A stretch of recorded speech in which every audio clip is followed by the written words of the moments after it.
Fala pessoal, boa tarde, tudo bem? Mais um vídeo aqui do canal Família na Verdade. Eu sou o irmão Fábio Rodrigues Pardinho de Cascavel, Paraná. Quero compartilhar com vocês aqui uma palavra de Gênesis capítulo 2, versículo 24 e 25, que fala o seguinte: Portanto, deixará o varão o seu pai e sua mãe, e apegar-se-á à sua mulher, e serão ambos uma carne.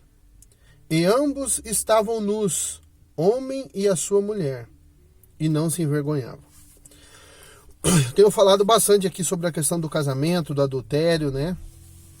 E eu quero falar um pouquinho sobre esse texto, fazer uma reflexão com vocês aqui.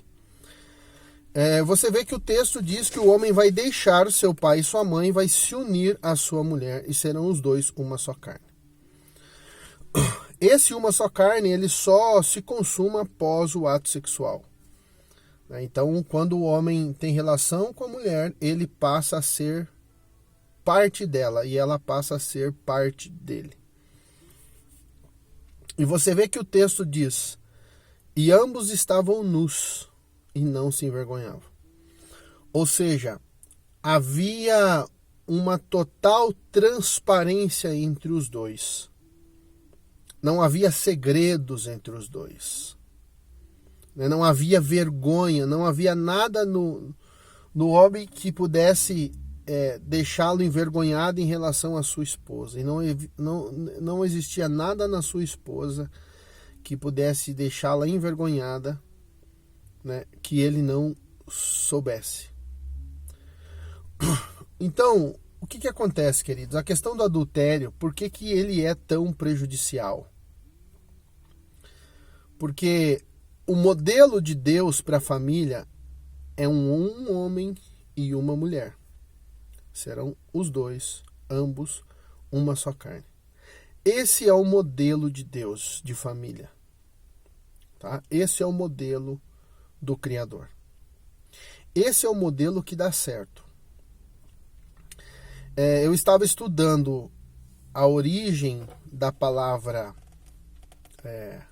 pai e a origem da palavra mãe, e o que eu descobri? Que pai simboliza a força da casa. Mãe significa aquela que cola, né? Aquela que cola, aquela que une, né?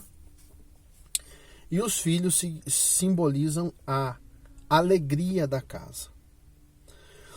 Então, quando há o envolvimento de um dos cônjuges com um terceiro, com uma terceira pessoa, essa terceira pessoa espiritualmente e emocionalmente começa a fazer parte dessa família.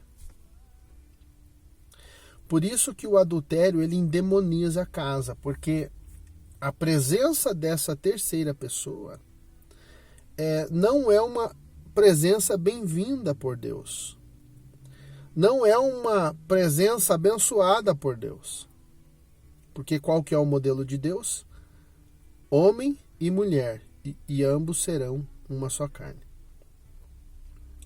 Então, quando há essa interferência de uma terceira pessoa, isso vai trazer sérias complicações para dentro da família. Eu tenho dito aqui que não tem como você medir as consequências de um adultério. Não tem como você medir o poder destrutivo de uma traição. Não tem como medir. Tá? Isso pode levar a situações drásticas.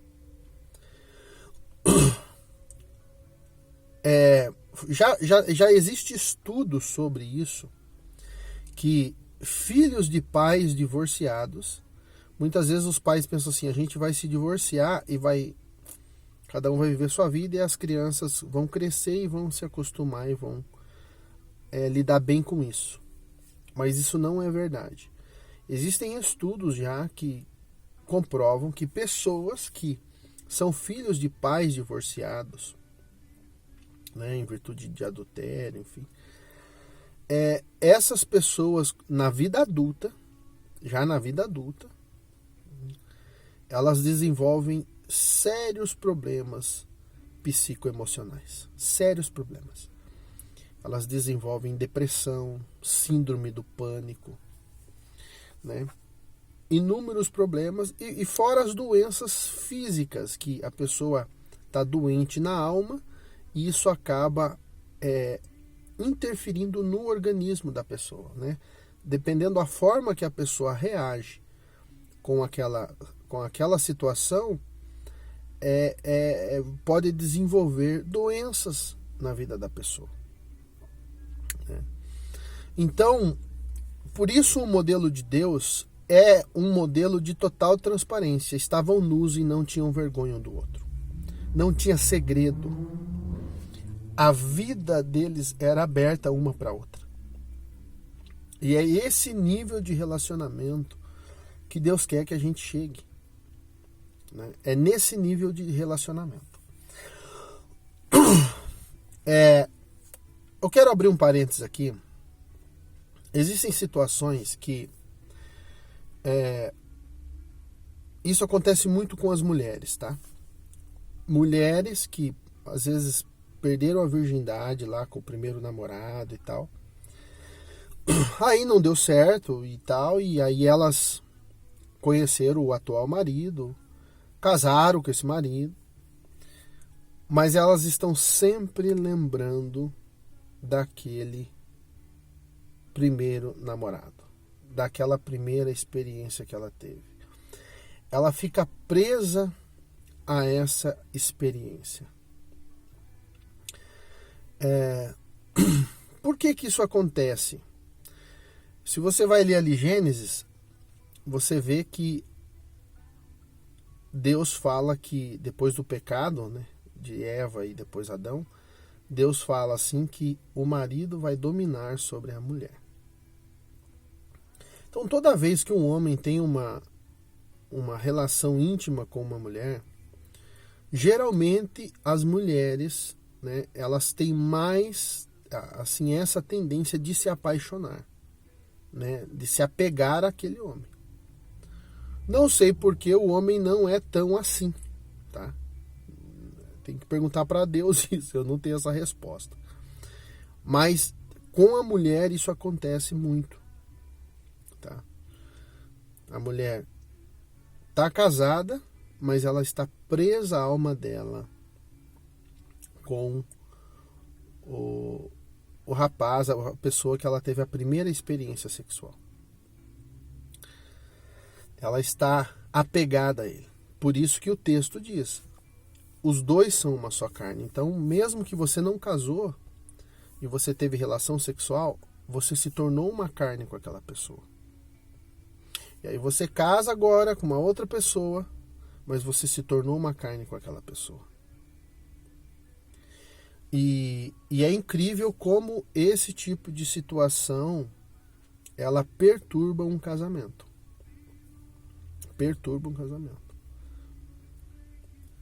A mulher até gosta do marido, casou com aquele marido, mas ela está emocionalmente aprisionada e a sua alma apegada à alma daquele homem que ela teve a sua primeira experiência sexual. Então, queridos, por que eu estou explicando isso e falando com vocês sobre isso? Porque nós temos que entender o seguinte: o sexo, ele vai determinar a saúde da nossa vida.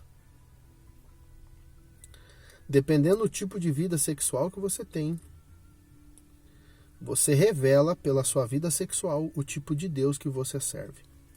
Se você vive uma vida promíscua, se você vive uma vida de adultério, se você vive uma vida de fornicação, se você vive uma vida de pecado sexual, você está servindo ao demônio. Se você vive uma vida de santidade, se você santifica o seu corpo, se você só tem intimidade sexual com a sua esposa, você está louvando o Criador. Entende? Por isso a Bíblia é bem clara quando ela estabelece um modelo de Deus para o casamento. Homem e mulher, uma só carne, e eles não se envergonham. Não há segredos entre eles. Eles vivem uma vida transparente, de total transparência. E é esse o nível de casamento e de relacionamento que nós precisamos buscar, para que Deus possa ser louvado através da nossa vida. Beleza, pessoal? Então, mais um vídeo aí do canal, compartilhe, é importante que você compartilhe e comente, tá bom? Se quiser fazer alguma pergunta, fique à vontade, tá bom? Faça esse canal chegar mais longe, faça essa mensagem chegar mais longe. Que Deus abençoe a sua vida, que Deus abençoe as famílias do Brasil, que Deus abençoe o Brasil. E conhecereis a verdade, e a verdade vos libertará.